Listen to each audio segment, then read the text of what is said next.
Hi again. I hope you had a good weekend. It was weird not having gathered church, of course, but I'm really loving the effort people have made to engage with it all online.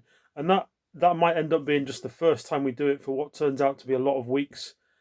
However, we will not stop being church in every way that we can. And let's remember, church is definitely not just the Sunday stuff that we do. I always think it's a shame that we call our building church or we call our gathering church, because actually, church is far more than those things.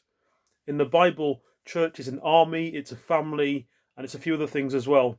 But today I want to share some words from 1 Peter, a letter addressed to Christians everywhere. And these words are about the nature of church.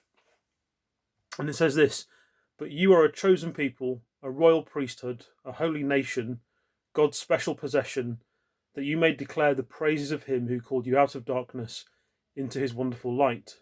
Once you were not a people, but now you are the people of God. Once you had not received mercy, but now you have received mercy."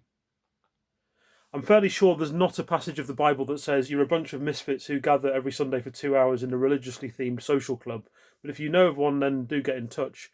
For now, this is an epic description, amazing, but I want to pick out that phrase, royal priesthood. You're a royal priesthood. It sounds a little bit weird. What does it mean?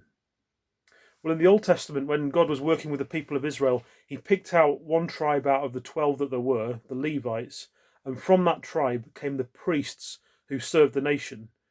And they weren't special or better, they just had this particular assignment. What did they do?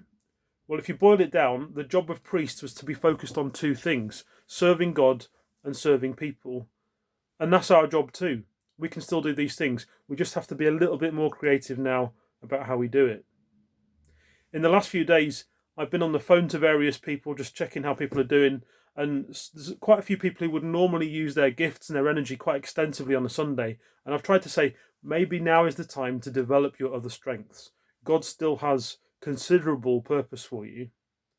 Anyway, that's the priesthood bit. But this calls us a royal priesthood. And it's not just to flatter us. It tells us something big has happened. All of God's people are classed as royalty in his eyes. Where at one point there would have been a king and then everybody else, maybe a few of his family with the royal family. Now it's for everyone. We're all equal, we're all important. Obviously, it's not something we've earned, it's something that has been given to us. In Israel, the priesthood and the monarchy were completely separate things. But Peter's telling us that because of Jesus, they've been brought together. So the idea of great significance, like a king, and humbly serving God's people are all wrapped together into one identity. And of course, that's possible because Jesus already did that himself. The king who comes to earth, who humbly serves like a priest, and then gives a new identity to his people.